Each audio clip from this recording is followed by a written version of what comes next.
Good afternoon. We are about to start now, so thank you very much for coming. And on behalf of all my teams, I, Amit Arora, welcome you to the opening ceremony of the mission to recondition the nation. Before we start, I want you to think of a Mr. A. So, who is Mr. A? Mr. A is a family member or a friend of yours who was in a hospital for some treatment. And when they came out after treatment for that condition, they needed more support in activities of daily living, a bigger care package, or perhaps even a care home to recuperate or to stay, never to return home. I see that in my clinical practice as a doctor frequently. I know each one of you can think of someone you know or have heard of who has been affected similarly. Now hold this thought and we will come back to Mr. A at the end. So, what does the evidence tell us? The evidence tells us that when an older person is admitted to a hospital and rests in bed or a trolley, within the first 24 hours, they lose 2 to 5% of muscle power. The circulatory volume is reduced by up to 5%. But within the first 7 days, this gets really worse. The muscle strength is lost by 5 to 10%. Circulatory volume reduces by up to 25%. The effort of breathing is reduced. Skin integrity, dignity, confidence, independence, all of them affected. The evidence also tells us that hospitalized patients are 60 times, yes, 60 times more likely to develop disability in activities of daily living than those not hospitalized. 17% of older medical patients who were walking independently 2 weeks before admission needed help to walk on discharge. 50% of patients experience functional decline between admission and discharge. And there is lots more data on this. We now call this deconditioning. There is sufficient evidence in favor of activity and exercise for older people and prevention of deconditioning. How? And I ask, how can it be acceptable to us when we know the problem, we have a solution, and we still accept it? What it cannot mean is, it cannot mean that we accept our patients, our friends, our family members suffer harm from a preventable and treatable condition. What it cannot mean is that we accept an unacceptable burden on our health systems when every day exhausted health and care staff goes home with a moral injury, thinking of not being able to do the best that they wanted to do. What it cannot mean is that we ignore the consequences of deconditioning, which we don't yet fully understand. And what it cannot mean is that we gamble on a condition which is under-recognized, underdiagnosed, and undertreated. What it means is it is important to identify effective behavior change techniques and implementation strategies to prevent deconditioning at scale and at speed. What it also means is that there is now an urgent and growing need to shift focus from just avoiding deconditioning to promoting reconditioning. What it means is that it is time to change. It is time for a revolution. And this is now the time to move on from just deconditioning awareness and prevention to establishing reconditioning approaches and develop a mission to recondition the nation. Following the successful and inspirational East of England deconditioning games this year, where 178 remarkable teams from various sectors took part. Together, we are embarking on a program now to recondition the nation. The Common Purpose Program aims to do three main things. One, to improve patient outcomes by preventing deconditioning. Two, improve staff well-being by introducing joy in their day-to-day work. And three, improve health of the nation by introducing wide-scale change. So what does it look like? In the next hour or so, we will hear from various colleagues and teams about the how and what can be achieved if we all worked together. A nation, a nation with less frailty, less dementia, less need for care packages, a compressed morbidity, less harm in healthcare. Instead, we get very valuable time with our family and friends, a happier staff, and a healthier nation. I want you to ask yourself if, if by simple changes we can achieve a better outcome for patients, staff, and our nation, why would we not do it? Colleagues, you are all special. You are part of this change. You are leading this revolution that is bigger than all of us. Colleagues, I welcome you to join in the mission to recondition the nation. And I'll hand it over to Brian, my colleague, for a little bit of inspiration on this. Thank you so much, Amit. Although those bundles of inspiration from what you just said, and thank you because you gave us not just a pathophysiology of deconditioning, something we have known about, believe it or not, since 1899, in when Emil Rees in the States got patients up 2 days after they'd had their first surgery and found they got home sooner. Because we now know, and we know more than ever, that the longer you stay in hospital, the longer you stay in bed, the more harm that can befall you, because waiting isn't passive. Time is not only the most important currency in health and care, but it's also something that can run against us when we're staying still, not moving, not mobilizing, not getting up, not getting dressed. We turn from people into patients. And it's also about remembering that this stuff is so important. It feels like we live in a time, and particularly a decade, where the script has been written by Stephen King, and the film is being made by Quentin Tarantino. And I'd love to live in precedented as opposed to unprecedented times. And it must sometimes feel like everything is out of control. However, there are things that we have no influence over. There are things that are great concerns to us, but there's also things we can influence, and what we can influence is what's right in front of us.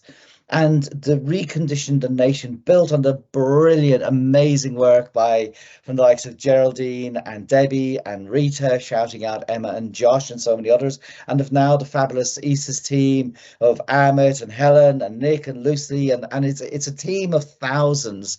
What we do collectively is we can do things about, which is getting people up, dressed, and moving. And you think about it, to my mind, in hospital, the musical note in healthcare is actually the sound of laughter between patients, the sound of laughter between staff and patients, the sound of laughter between staff themselves, because it is tough. We know that, but we may not be able to choose our circumstances, but we can choose our attitude towards our circumstances and do the small things that matter. Because when you think about it, hidden in the word movement is move. When we feel strongly about something, we feel it in our emotions, and hidden in plain sight in emotion is motion itself. And I'm a great believer in that. And the Irish playwright, Nobel laureate Samuel Beckett has a great line, which I kind of use as my lodestar now. And he had this to say: maybe my best years are behind me, but I wouldn't want them back, not with the fire that's in me now. And in many ways, what we are collectively doing, the 160, 70 people and anyone else who are in the rooms, maybe 200 plus in this space right now, is we can do something that will help our future older selves. Because I don't want, when it comes to my turn, to be lying in the back of an ambulance waiting to get into hospital, into an overcrowded emergency department, knowing that if I'm waiting for admission for more than 5 hours, there is an additional death for every 82 patients admitted. I don't want a health system like that, or a care system like that. I don't want a system where my sense of loss of agency, of who I am, my identity, my muscle power has disappeared and dissipated. I wanted to feel I can be up, dressed, moving, be me, And that's what we want for ourselves in the future. But we can start that right now, not because we should, because we must, because what we do matters now. Reconditioning the nation matters now, not just later. And I'm so proud to be associated with this, be part of this. These women and men who are leading this work, they are incredible. For the women, the Irish word for women is mná. So you have a lot of manawesome women around the place, and the men and all between. Actually, this is inspiring, and collectively we will inspire the nation. We will have fun. Let's not be afraid to call it a game, because in games there is fun, in games there is learning, in games there is laughter, in games there is joy. And when we bring joy into where we work, it's an inoculant against despair. So never let despair take the place of hope, because we collectively, individually matter, collectively matter. We make a difference.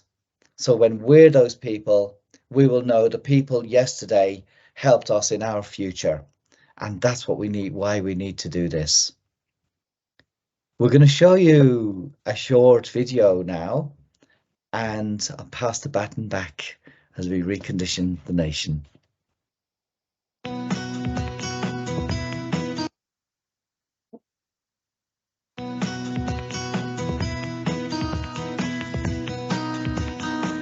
Unnecessary and lengthy bed rest in hospitals or care homes can affect a person's ability to carry out daily routine activities, which can lead to a loss of independence and could increase the need for care at home.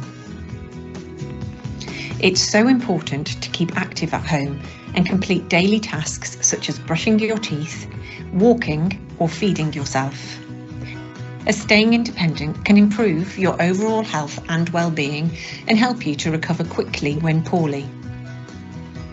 Research shows that bed rest is often not the best form of recovery.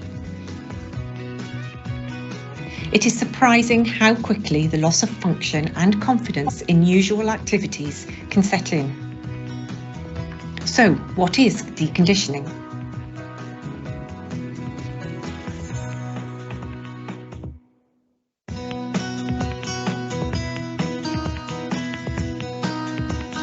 Coming to hospital has obvious benefits for treatment, but it can come with risks. Aside from harms such as possible infection and clots, frail older people can be at a high risk of deconditioning. If an older person comes to hospital and lies on a trolley or a bed for a few hours, complex physiological changes start to occur within the first 24 hours of hospital admission. For example, muscle power is reduced by 2 to 5% within the first 24 hours and by 5 to 10% in the first 7 days. Blood flow is also reduced in the body, which affects well-being, dignity, independence and confidence. Deconditioning can also happen when people are inactive in their own homes or care homes. But deconditioning can also be preventable. Staying active at home can also help you recover quicker from operations too. COVID-19 has affected everyone, and frail older people are no exception. Restrictions during the pandemic have led to reduced mobility and socialisation, resulting in a reduction in confidence, independence, and an increased risk of falls. So now is the time for recovery. It is time to recondition the nation.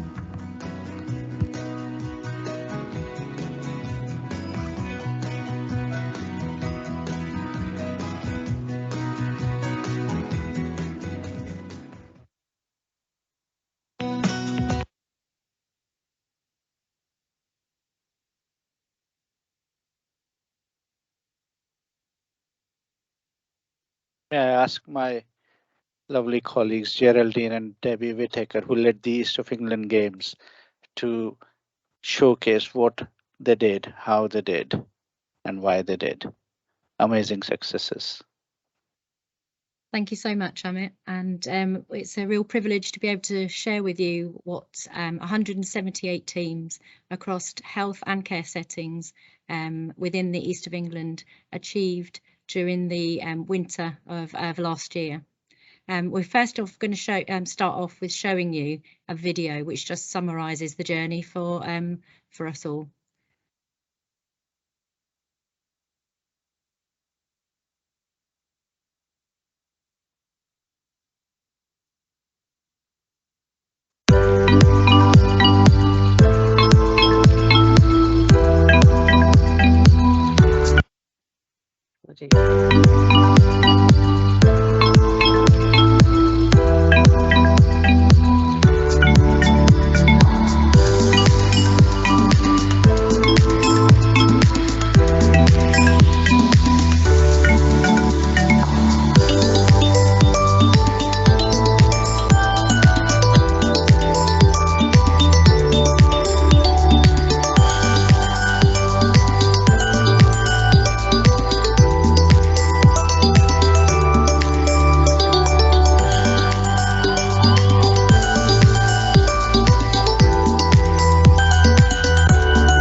Well, that music and video never fails to make me smile and tap my feet. And I think the same thing will go for each and every one of you. And I think some of you will recognise yourselves in that video and the amazing work that the East of England region did, and all of those 178 teams. Myself and Debbie and the team sincerely thank you, and we look forward to see what you can achieve this winter.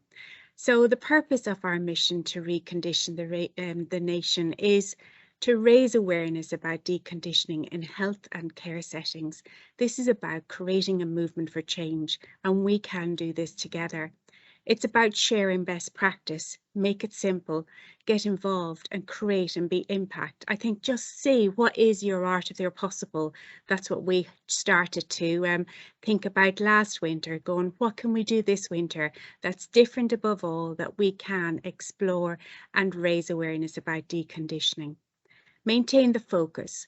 this is about reducing length of time in hospital. And as Brian and others will have heard earlier, this is about time people don't have all the time in the world. So if we can reduce their length of stay in hospital and get them home to where they really want to be, then we'll start to make a real difference.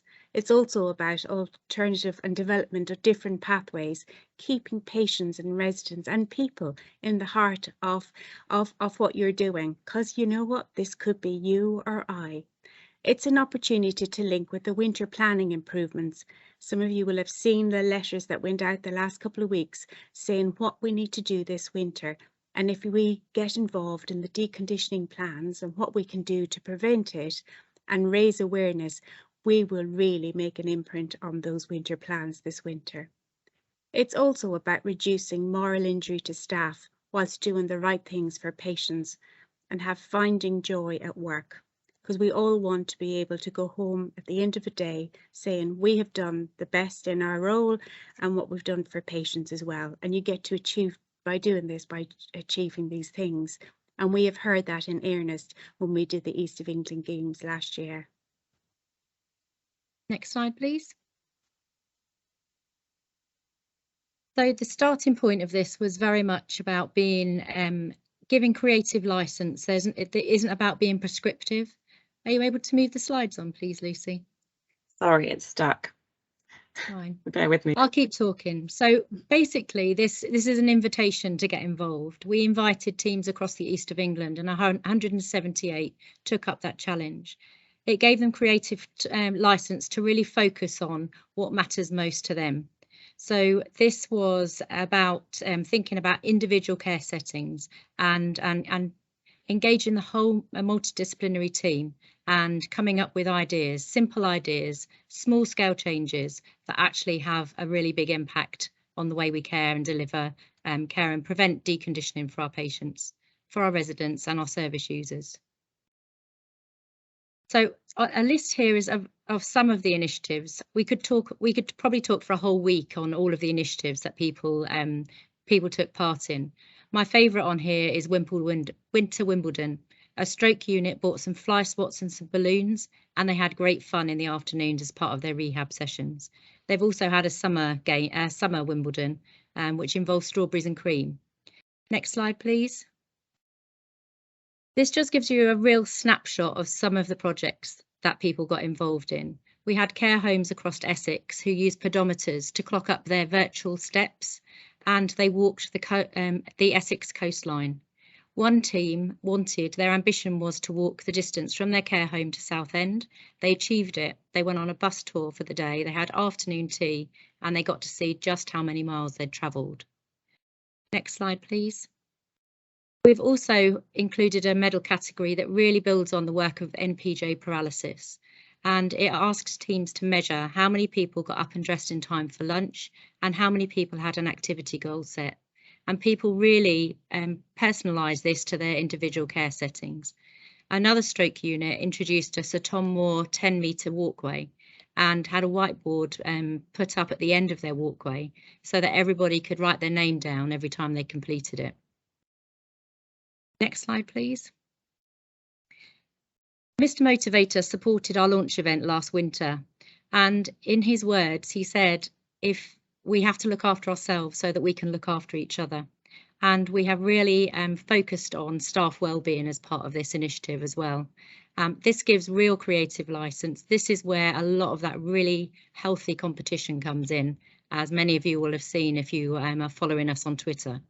But there were some really amazing and creative ideas of people supporting team building, motivation within teams, kindness within teams, as well as increasing people's activity. So simple things like using the stairs instead of the lifts. Some teams had a weekly breakfast, so they all came in or finished slightly later on their shift and shared a breakfast together. Next slide, please. So the key learning. So I think every day we're learning, aren't we? But I think the key learning points that we learned from our valuable teams is this was about making quality improvement accessible to all. really simplifying the process, because if we simplify it, it's much easier to do, because we're so busy we don't need to think of things more complex than they actually are. It's about improvement staff well-being. I think it's critical that we look after our staff and ourselves so that we're well for winter as well. It's about highlighting the importance of healthy competition, and I know at the East of England, now that we're going live on a national platform, we will be in it to win it. So I think bring on the competition. So I think anyone that's on the East of England, so I think we'll probably do a thumbs up shortly to see who's on the call. But you know, we will want it because we want the best for our patients and we want the best for our staff.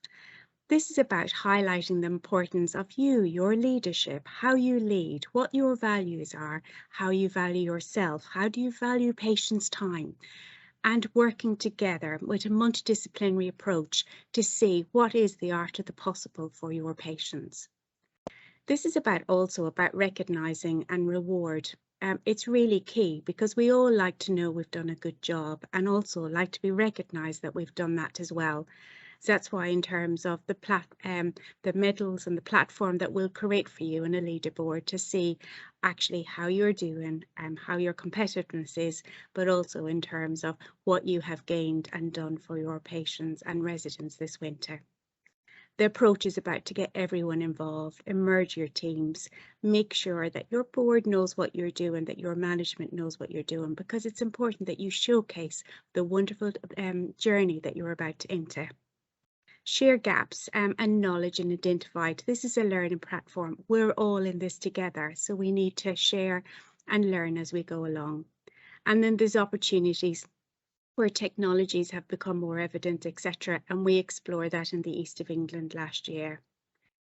Obviously, the note down here that says about sustainability being important, of course it is. I think this is about not just for winter, it'll be for every day, but I think we have to start as we mean to go on. And as of today, we start that journey. It's the right thing to do for our patients and staff, and we'll keep going and learning beyond the end of this campaign. But I think as of today, as of now, we start our journey. Let's get reconditioning the nation, and based on our learning so far, I think we'll have a lot of fun in the process of entering this journey with you, and of course the East will win. This slide just gives you a bit of a summary of the what next. We've been building on this. There's some wonderful masterclasses from Brian Dolan facilitated for us that are on our East of England site. The link is right in the middle of this slide and you'll have access to it. We've also been running a summer campaign that pulled together a lot of our gold medal winners, all their initiatives, and another 86 teams have been doing some great work over the summer, and you'll hear a little bit more about that shortly. Thank you very much. Thank you. Well, thank you, ladies. It's a pleasure. I see the competitive streak is coming out. We talked quite a lot about that in the last lot, didn't we? So it's a huge success to you and a huge congratulations on your the recent safety award. Okay, so what we thought we might do now is just do a small bit of Menti, if that's okay. So for those of you, I'm sure you're all very familiar, there's only a couple of questions we want to ask you. If you just dial in on your phone and use the QR code, take a picture so you can get involved. Or for those of you that haven't, then please use the links on the left-hand side of this slide to get involved, and we'll just go through a couple of questions with you so that you can share a couple of your ideas. I'm sure you're all very familiar with Menti from now.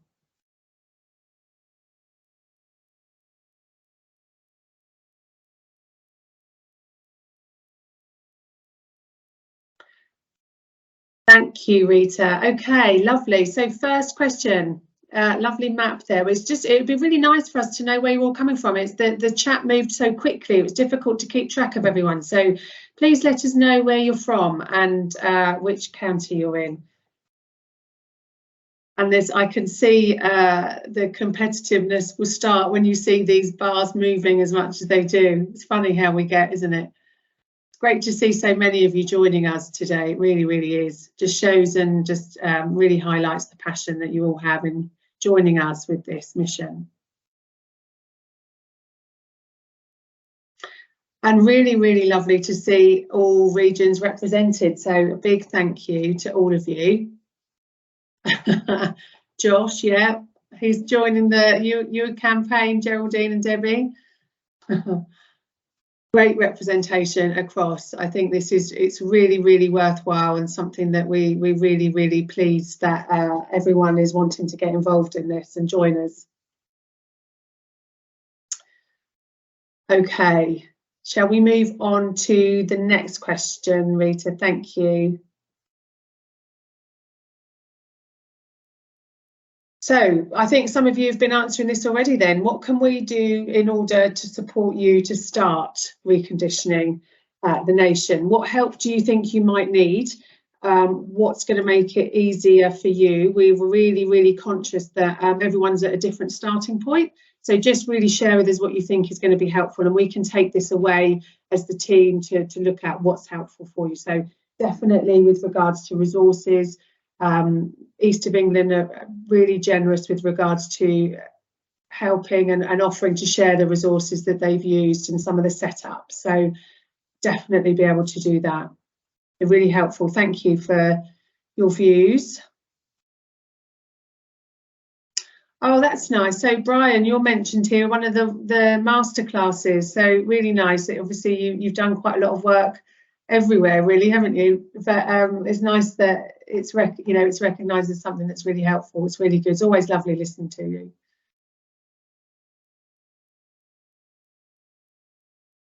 Okay, so lots of things here about resources. So we'll absolutely take that and we'll share. We'll share with pride, pinch with pride. That's one of the ESIS mottos that we all live by. Pulling people together to share all of your ideas and helping you network. Lovely. Oh, I really like this one, Geraldine, Debbie, making this into, taking it into developing into the nursing and medical curriculum. That's maybe something for the next steps. Okay, lovely, thank you. And we'll just move on to the last question. Thank you, Rita. So what can you do? We're going to come back to this a little bit at the end, just as we close, but just think about what a difference you can make, and the small differences, however small you think they might be, what actually could you do that you can help to join in with this, and what's the impact that you can make to make this successful and have a really good outcome for your patients and your teams.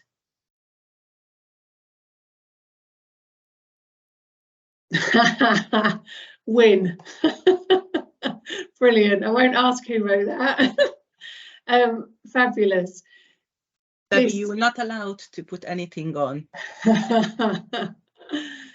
It's really good, and we really, you're all starting at, you've got a different starting points. So absolutely raising awareness, sharing your ideas, getting involved, following on Twitter, sharing some of the tweets, and collaboration. Really, really good stuff, and enthusiasm. These are really, really brilliant ideas, and we'll keep hold of these and keep coming back to them as we go through the time with you across. But absolutely, thank you so much for your ideas. And we look forward to working with you and carrying on with these. Friendly competition, yeah. Brilliant stuff. Okay, this is great. Thank you for participating. And if I can I think we're probably okay now. We'll just go on to the next slides, please. Helen, I will keep this open so people can still comment on it. Perfect. Yes, please. Thanks, Rita. Okay. So just as we move through into slides, that's lovely. So really have the pleasure of welcoming Leanne Chamberlain to you, who was very much involved in the deconditioning games across the east of England, and has just got her story of improvement to share with you. So really warm welcome, Leanne, and thank you for your time and joining us today. Thank you for having me. So I'm Leanne. I'm the matron of HCOP, so Healthcare of the Older Persons across the United Lincolnshire Hospital Trust.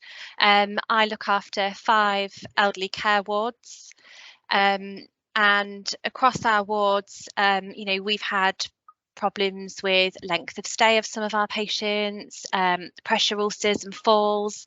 So when I was told about this opportunity to get involved with the Tour de East of England over the summer, we jumped at the chance.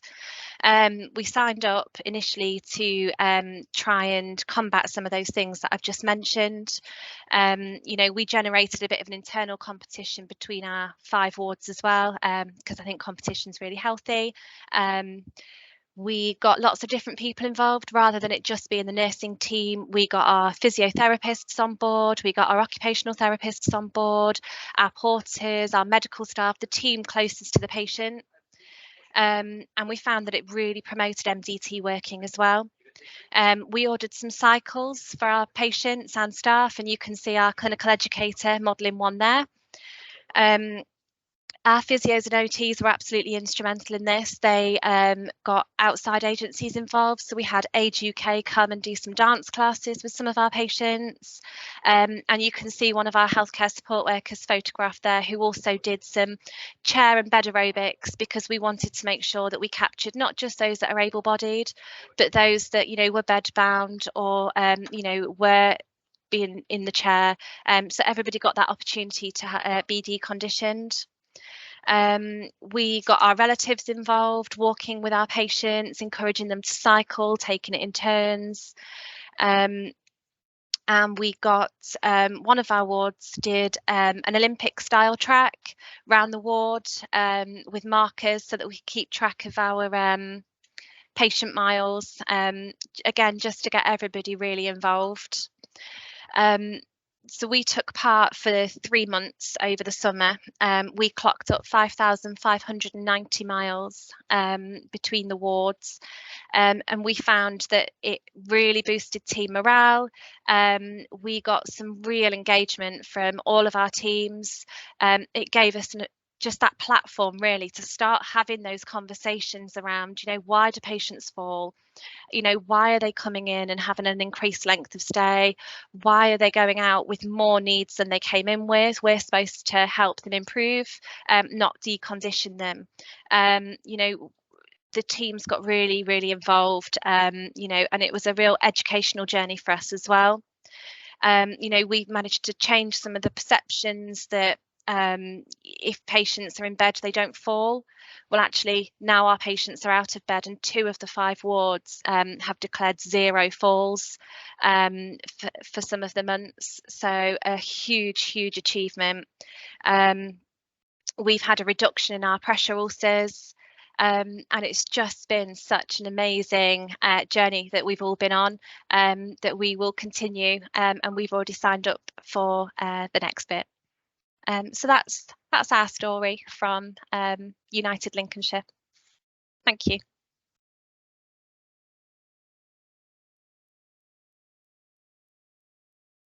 Thanks, Leanne. That's really fascinating, and just another great story from the East of England. And you know, another reason why we learned from you guys, and we learned from Geraldine and from Deb and the rest of the teams over in the East of England, and about why we wanted to make this available to the rest of the country. So thank you for that really fascinating example. And for me, what it shows is the simplicity of the ideas. You know, this was never anything that was created or prescribed about a series of top-down initiatives that have been people are told what to do. These are ideas that people like yourself, Leanne, have come up with, and your colleagues across the East of England. So thank you for that. So I'm going to move on to how everybody else can get involved now. So we've talked a lot about what happened previously and our inspiration, and some great messages previously from the team in the East of England, from Brian and from Amit as well.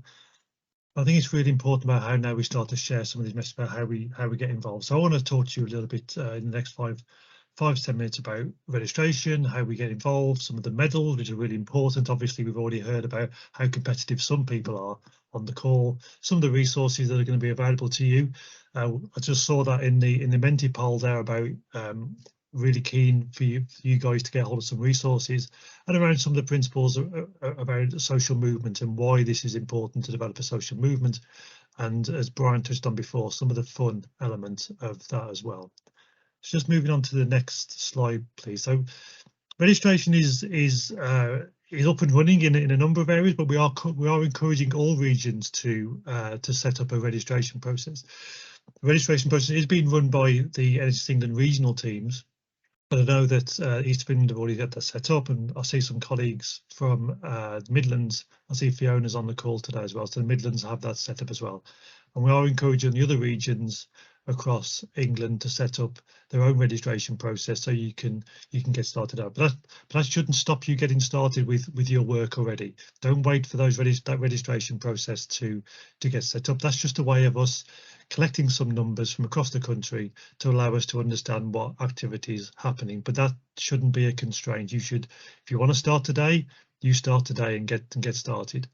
There is a simple form to complete, and we've set one up already that can be shared with the regional colleagues, and we're also encouraging those to be available through the Future NHS platform. The links to all those are going to be available via our central Reconditioning Games Futures platform, and the links on this slide now. When we share the slides, you'll be able to access it through there, so you'll be able to access your own region's registration platform, and if they want to set up their own Reconditioning Games platform as well. Have a look at the Midlands, have a look at the East of England. There's some really great examples up there, which would encourage the other regions to follow those examples. I did mention before that we have got colleagues joining us, I think today and later on, from across the world. We have Australia taking part, and Canada.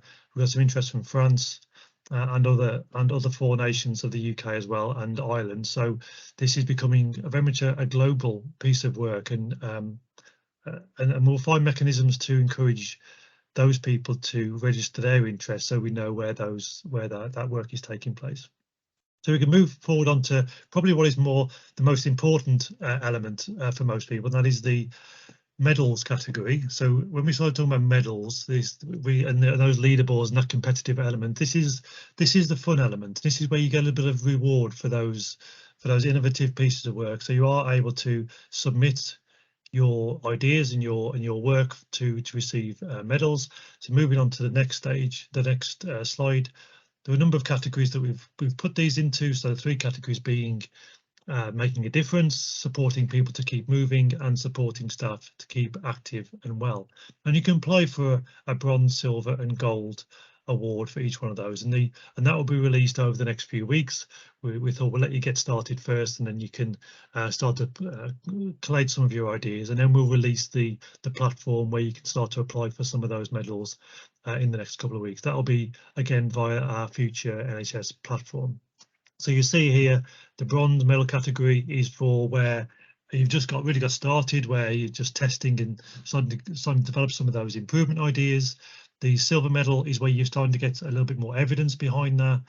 These could be some questionnaires, maybe if you're proficient in developing SPC charts, or just running some audits, getting some feedback from staff, or any other data that you can collect that would demonstrate that you're starting to make a difference for your staff and patients in your area. And the gold medal really then is how you've taken that work and it's starting to spread or sustain in the one area. And again, this is a simple process where you can just submit a little bit of evidence. We're not looking for a huge amount of huge forms to fill in. We just want you to sort of think about which is the medal that you're trying to apply for. When you're thinking about that work, moving on to the next slide, we're thinking about, obviously we've talked about quality improvement a lot and how you can take some of those ideas forward. And it really is about keeping it simple and using a standard quality improvement approach like a PDSA cycle, a plan, do, study, act cycle. So as you move forward and as you think about getting involved, think about what are those small changes that can make a difference, and how you're going to start to test those out in your team. Sometimes it just may not work. It doesn't matter. You've given it a go, but you start that planning process. Some of the ideas we've heard before, really simple, a little like the Sir Tom walkway. There was a walking track around a ward, the little pedal cycles. These are all really great ideas. So you plan and bring some of those ideas forward. Then you get involved, give it a go, involve your team, get some feedback from your patients and their family and from other members of staff, and test those out and start to measure what may make a difference in your area. That's through then the study that you will do through audit or through getting some feedback, and then you listen to that and then act on it. And this is a continual cycle of plan, do, study, act cycle. So bringing this quality improvement approach into your work starts to give it a bit more rigor as well. So keep that in mind as you go forward. Many of you will be familiar with the plan, do, study, act cycles. If you can keep that at the heart of what you do, then there's a level of consistency and rigor about your improvement activity. So moving on to the next slide, this is where we will hold all our information and all our resources. This is our Reconditioning the Nation Futures NHS platform. Again, the link is on the bottom there that you can access it.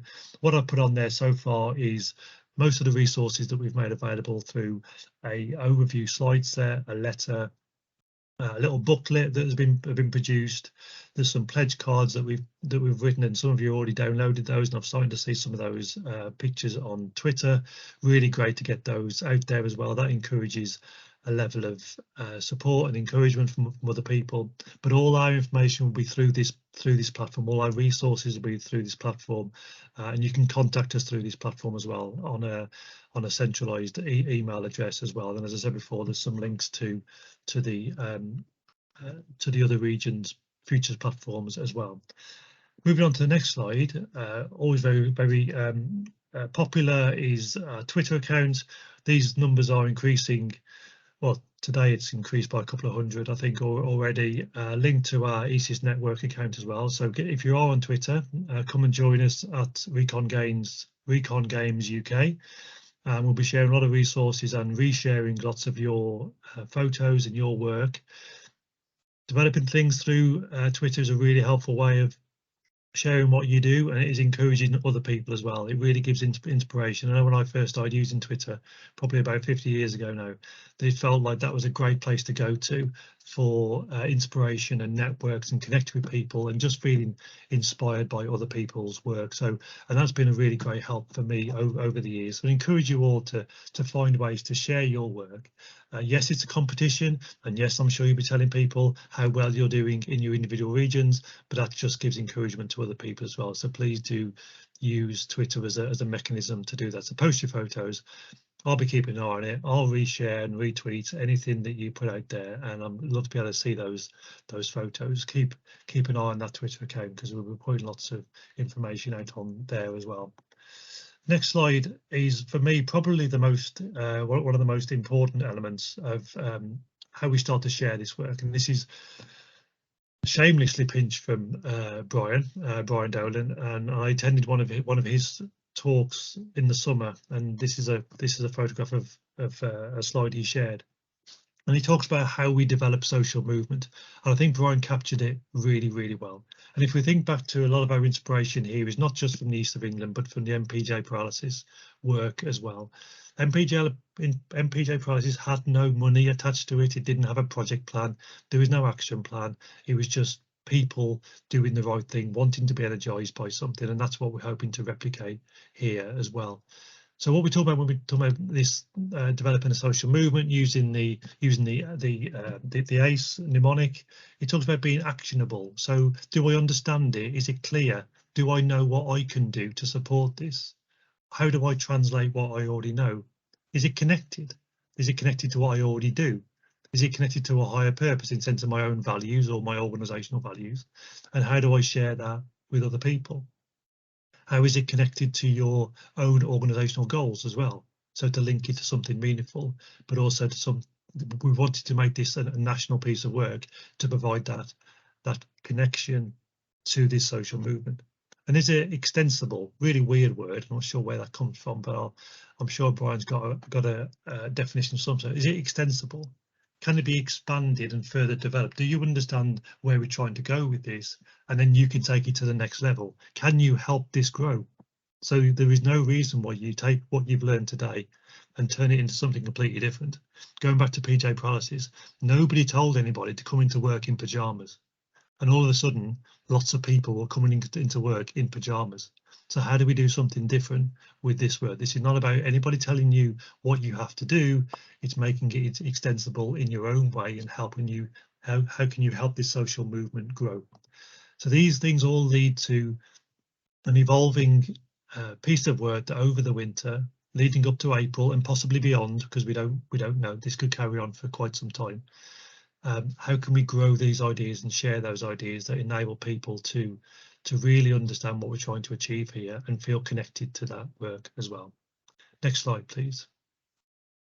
And something else that's been mentioned earlier, I think Amit mentioned it earlier as well, and this is something I'm really passionate about, and not in a frivolous way either. Fun in work is a serious message. So we've talked about it before, but we have got a serious message that underpins this work as well. Patient harm through deconditioning is the very serious message that we're talking about today. But why not have some fun while we're working on that? And there's now starting to be some evidence that backs this up as well. This from the Harvard Business Review in May. Though fun at work is sometimes thought as being a distraction, research suggests that it has a positive impact on engagement, creativity and purpose, increasing employee retention and reducing turnover. So if anybody tells you this is just a bit of fun, it's not serious, oh, it's it's just a few games that you're playing, there is a serious message that sits behind this, and the evidence is starting to be backed up. When you gamify your work, it becomes highly effective. So think about how you can create a fun, enjoyable environment. As you take this forward, get in touch with us if you need any more support, if you need any more resources, any ideas that you think would be helpful. I'm going to post the backgrounds you see a number of our colleagues have got on the screen today. I'm going to post those onto our Futures platform. There are a number of email signature banners as well that you can include. There'll be a number of resources that we start to share. After the launch, we're going to start to develop a series of webinars and drop-in sessions that people can just call into as they feel they need to over the next 6 months or so. So please do look out for those as we drop those in. And with that, I think I'm handing back to Amit. Helen. Hi, Nick. Yeah, you're handing back to me. So we're just coming to the closing part of the launch day. And you'll see just on the slide here that this is one of the pledge cards that Nick's just referred to. So we just want you to have a little think and hear what's been said today around the creative space that is needed in order to start these innovations. And some of the innovations and improvements across all improvement, but when we look to the deconditioning work, don't have to be huge pieces, but they do have to be, they come together when everyone's trying to share their purpose and make a difference. So however small you think it might be, actually have a conversation. We really urge you to have a conversation with colleagues, get your teams together and see what differences you can make together. The idea is that actually no idea is silly, no idea is too small. There's a whole host of people available to you through our networks, through these networks that everyone's been sharing, and it's been a joy to watch people connecting already around whether or not you can join your forces together and do something across different organisations. And really, actually, we really encourage you to do that. And I know it sounds an easy thing to do. We recognise that that's not easy in these times. But take a little bit of time, use them as corridor conversations, talk about improvement, take the scariness out of it, because it's not scary. I think the deconditioning games has really highlighted that this is something that can be done as teams whilst you're having a good time doing it and putting a little bit of light back in your day-to-day work. So before I hand over to Amit, just lastly from me, really think about what parts you can measure and how easy that Nick described it just now, when you just use a very simple formula of plan, do, study, act, and think about what it is you want to measure, however small or large, and think about how you can then showcase that so that we can help elevate this and help showcase and highlight the work that you're all doing. So I'll say goodbye, and I can't wait to watch and see how this is going to continue as we go through the months. But for now, I leave you with my good colleague, Amit. Thank you, Helen. And colleagues, let me take you back to Mr. A now. So now imagine leaving your home in a rush, not knowing if you will ever return home. If you do, or how much will it cost? And we can prevent all this by preventing deconditioning. We don't want Mr. A in a care home prematurely. We want him home with his family, his dog in his garden, with his grandchildren, enjoying the time he has left with his loved ones, and not in a hospital bed. In doing this, you'll often be doing something for someone you'll probably never meet, but deep down they will be thanking and blessing you. And that time that you've given to them is a reward that cannot be measured in any currency. The benefits are economic too: lesser health and social care usage, lesser hospitalization, lesser sick days, more productivity, more time with family and friends, more time to enjoy life. We all have such an important role to play in this revolution, and you are leading it. Colleagues, you are changing cultures, you are redefining the narratives, and you are building a healthier country. And as you've heard, we encourage participation of various teams from hospitals, care homes, councils, communities, any other organizations to help us, support us, guide us, and above all, join this movement to improve those patient outcomes, improve staff well being, and improve the health of the nation. I give you my pledge, and from my team, we will support you in developing this. We will help you in making this possible. We will provide you with the resources via our websites, and we will be responding to queries and assisting you all and providing the certificates and the medals and the badges and other things. At the same time, I also call on you to act, and this is a call to action. Take a pledge. Take a pledge. Sign up to be a reconditioning ambassador. Take a pledge to be part of something that is bigger than you and all of us. Tap into this common purpose. Get this into the hands of many. Make it a social movement with a focus on reconditioning. Let us together recondition the nation. As a reconditioning ambassador, you can contact your local hospital, acute trust, community trust, mental health trust, your ICB, other teams, the ward matron next door, the therapy team in another department, the porters, the kitchen ladies, the care home managers, the care agency, your hospital executives, your comms team, your leaders at the social care councils. Ask them all to join in. Together, let us recondition the nation. Take a pledge. I'll tell about this to at least one person tomorrow. Take a pledge. What is it that you will do differently to prevent deconditioning the next time you speak with the patient or your staff? Whether you are a nurse, doctor, manager, executive, carer, social worker, kitchen person, porter, you can all play a part in this work. East of England region encourage 178 teams, and let us see how many more teams can be engaged across the country. And I'm not saying this is a competition, it is in a way. Well, listen, if there is one thing that has come out of today and from this program, it's a shared understanding that deconditioning is preventable, reconditioning is possible, and we all can play a role in this. Thank you for your time and contributing towards a healthier, safer, fairer future for our country. We thank you all for your fantastic leadership in making this mission to recondition the nation possible.